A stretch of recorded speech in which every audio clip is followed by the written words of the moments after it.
down the hammer and pick up the pencil. You're about to listen to the Savvy Radio Show. Learn from real-life real estate investors, experience revealed with the Savvy Landlord as your host. Hey, you tuned in to what? The Savvy Radio Show. My name is Stephen VanCauwenbergh. If you don't know me, hey, it's a positive thing that you tuned in to the radio show. Let me introduce myself.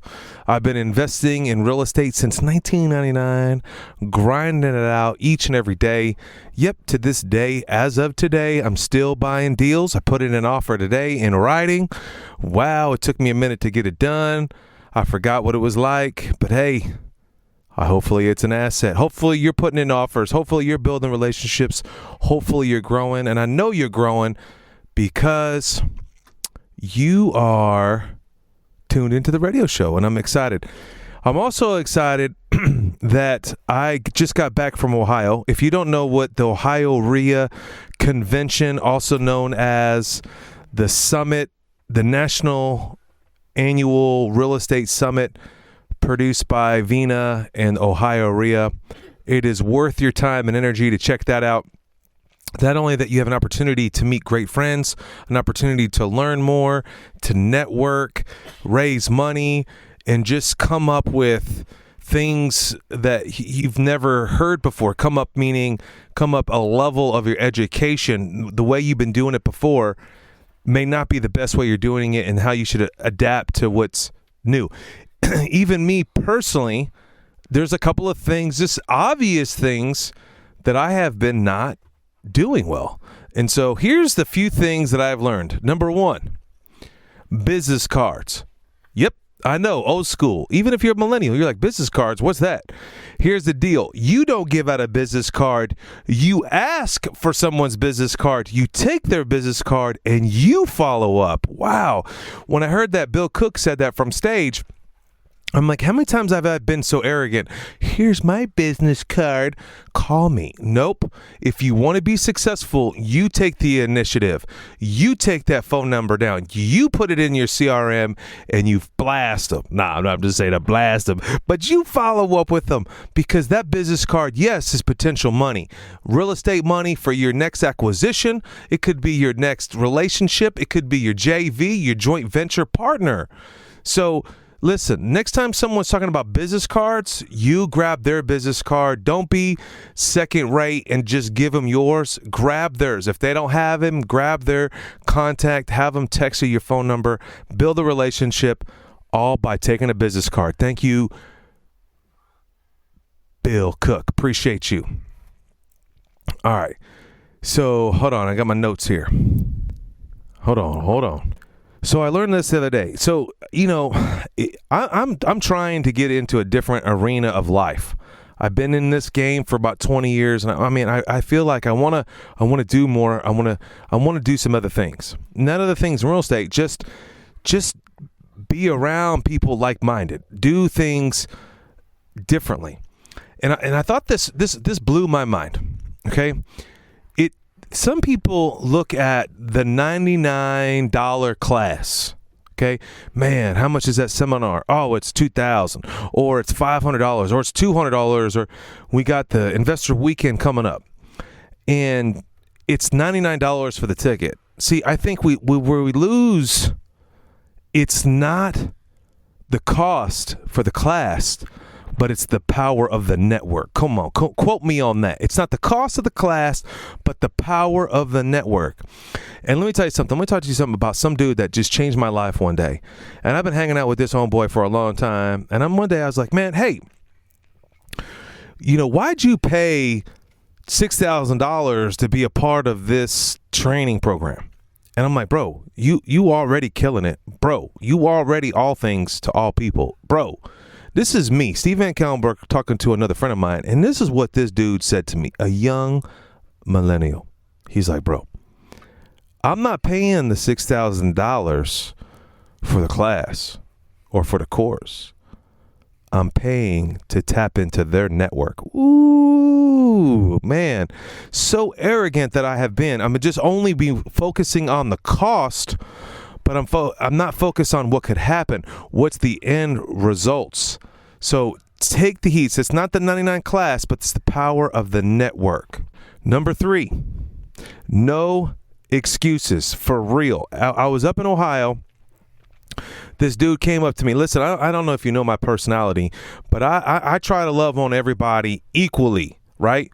There's some people that, hey, man, they ask me these questions that they could just Google up, and I'm kind of passionate about people, and I'm like, okay, I'll work with you. I'll give you the quick answer because you're not willing to put the work in. Now, at my age, at 46, I'm getting a little frustrated. That, you could Google this stuff up. You could find this information, but this is what threw me over the edge the other day. Some dude rolled up to me and said, hey, man, last year, you gave me your number and, I wanted to hang out with you, but I lost your phone number. But hey, man, since I lost your phone number, he didn't say this. He's like, can we hang out? I'm like, let me get this straight. For a whole year, you couldn't get on YouTube. You couldn't get on Facebook. You couldn't figure out my phone number, which is on thousands and millions of things. And every book that I've written, my webpage is on there. It is not difficult to get a hold of me. Like, that is an excuse for success. Number 3, no excuses. You lost my phone number. You lost somebody's phone number. You go figure it out. You go find that phone number. Man, listen, some of y'all are not succeeding. Some of y'all are broke is because you're living by excuses. Come on. That's what I learned up there. No excuses. Number 4, property management software.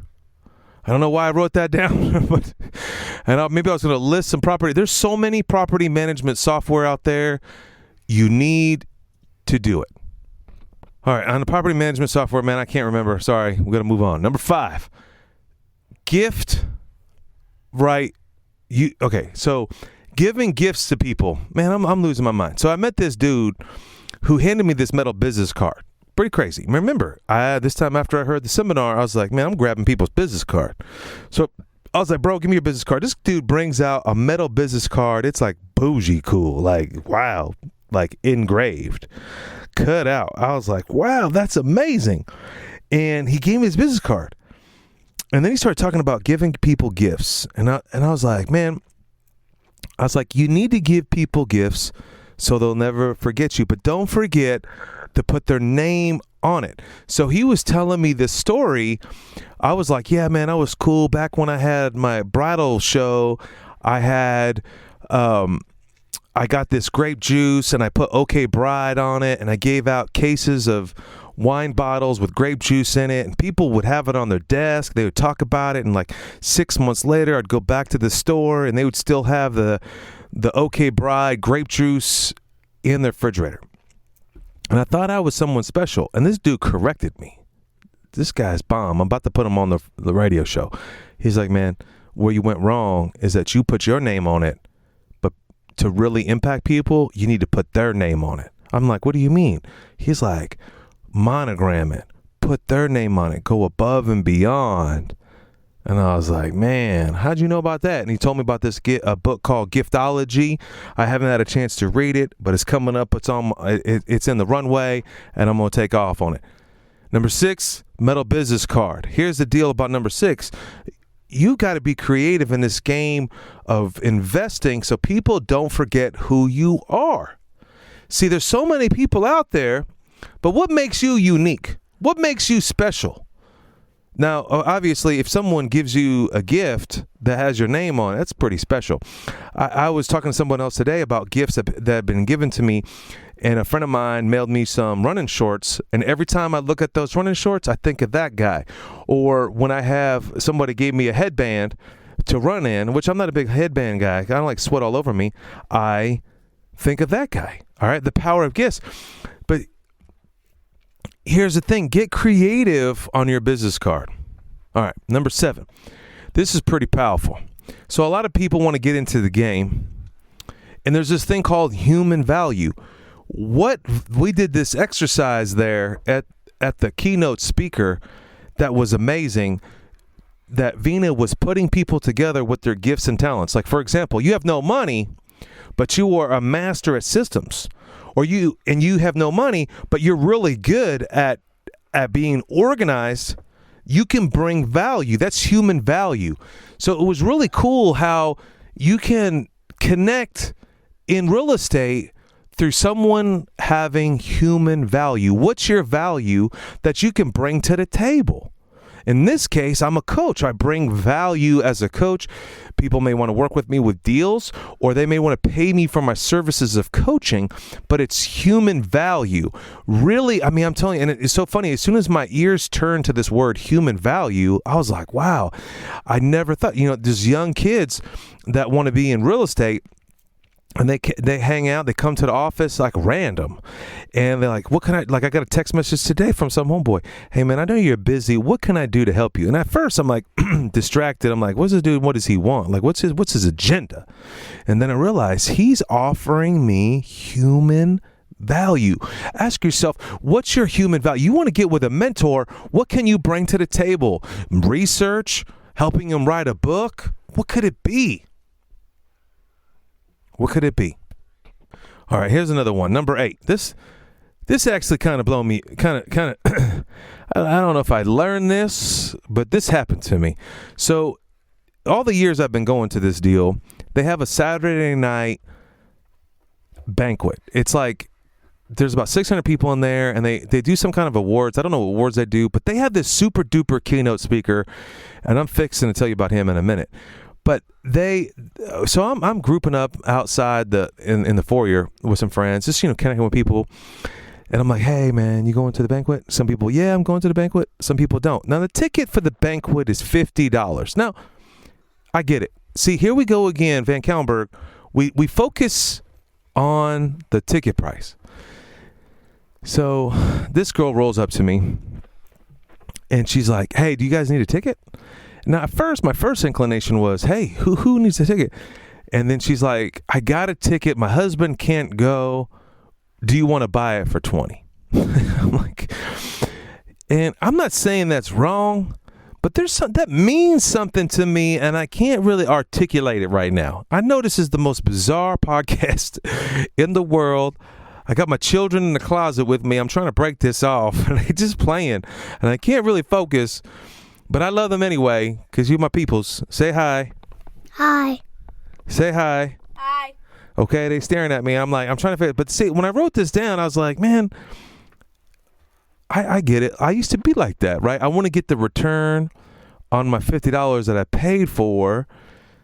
But I don't know. If that means something to you, I don't know what I'm trying to say. I mean, I'm all about the hustle, right? The other day, I was driving down the street. I found a coffee table. I stopped my truck, picked it up, put it on Facebook, sold that bad boy for $40 in 2 minutes. Hey, I'm all about opportunity, and I agree. If I had a ticket, I don't know. There's something wrong with me. I'm in the middle of a transition right here. So if you know me personally, say a prayer for me, because I'm trying to grow in strength. And this really kind of not bothered me, but it was like, that means something. Like, I don't know. I got to give her an A for effort, because she tried to come to me and try to sell me a ticket. But at the same time, all of a sudden, I feel like I was at a rock concert trying to scalp a ticket on me. And just, it kind of changed. I guess where I'm frustrated about the situation is, what are you distracted on? Ooh, come on, bring it to me, Jesus. Come on. What are you distracted on? The $50 ticket you're going to lose, or the $30, the $20 you're going to get back? Or can you focus on having a relationship, inviting someone that may need to go, that could be your best friend for life? Ooh, come on, bring it. Or it could be a partner. Sometimes you just have to give, even though when you make a mistake, even though things don't work out the way they work out, you have an extra ticket, you paid for it. How could you capitalize on it? I don't know. I mean, there's nothing wrong with selling it for $20, but if I'm on a scarce mentality and I'm worried about the $20, but I know that I've been in a position where I've been homeless when, man, I didn't know what my next meal was. What state are you in? How could that have made you a better person? I'm not saying it's right or wrong. I don't know where this is going, but I'm going to move on. Number 8. It's going to donate. How old are you, Max? 8 years old. All right. Septic tank. Whose poop is it? Who? Katie just pointed to Maxwell and said, it's your poop. Hey, man, don't be mean to her. But I seriously, someone did tell me this, Brad Grayson. He's like, I'm going to add into my lease, whose poop is it? Meaning you need to charge people that are in your property with a septic tank. And I'm like, dude, you are right on the money, because there is a charge. I just put in a new septic tank and you got to get it maintained. There's a cost to maintain a septic tank. Whose poop is it? Ladies and gentlemen, boys and girls, I'm like, am I the only one in the entire world that didn't know that? So just for fun, I contacted another investor. We had lunch and we're chilling, and that came to my mind, and I asked him, do you charge extra for people with septic? He's like, no, I don't.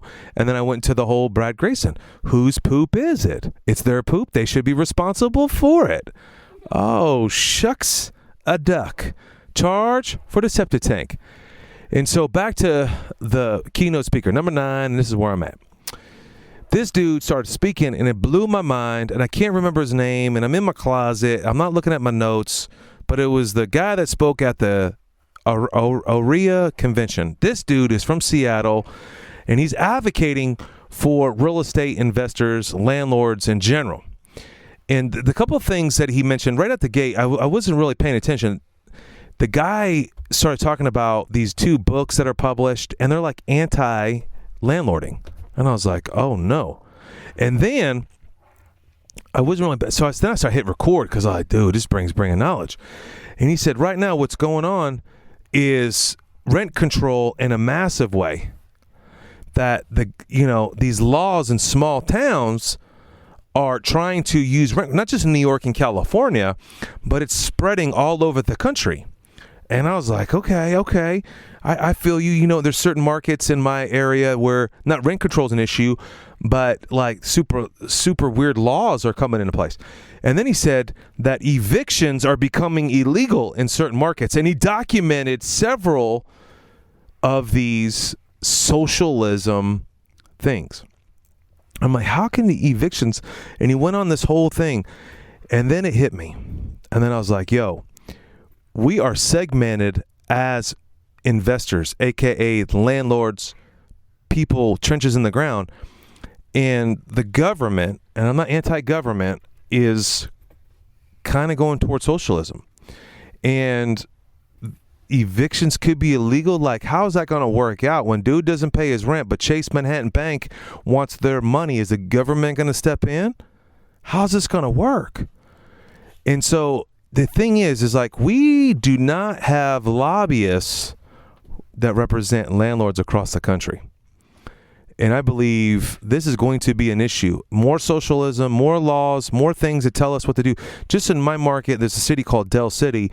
Anytime someone moves out of the property, you are required, and this is flagged by changing the utilities, the water, that you have to get an inspection. And so if someone's been living in your house for 10 years and the electricity's fine, but some weird reason, some electrician that lobbied that you need to have a 200 amp service, they will condemn your property if it's not current to the current code. Wow. See, and that's $65 every time a tenant just moves out and you have a changeover, and then you have to have this inspection, and then you have to abide by this inspection, and your house can be condemned, which would really screw you SOL, because what if you tried to sell this property? You'd have to disclose, hey, by the way, they deny, they condemn my house because I have a 60 amp service or 100 amp service power amp, but it needs to be up to 150. I'm just saying, I'm just the bearer of news. Yo, ladies and gentlemen, boys and girls, landlords around the world, we need to start thinking about PAC, Political Action Committee. We need to start thinking about how we can work together and unified. And these laws are coming out.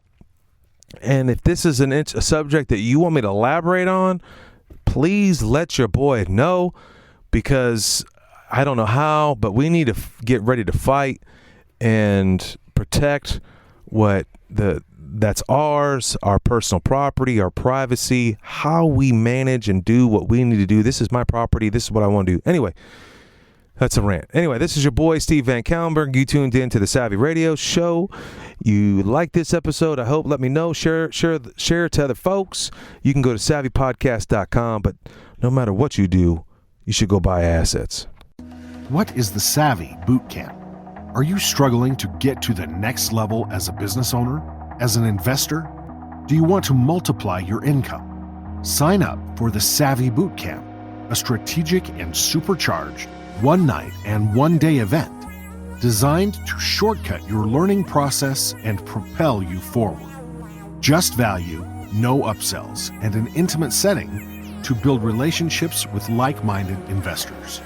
We will be covering how personality profiling can make you a millionaire, outsourcing and the nitty-gritty of maximizing your property management, scaling your business through systems and automation, technology hacks you should be using every day, and how to raise private money. Go to www.savvybootcamp.com now to register or to find out more. Thanks for listening to the Savvy Radio Show. Glide online and listen to our other motivating episodes at savvyradioshow.com. Connect on Twitter at LandlordBook and always be buying assets.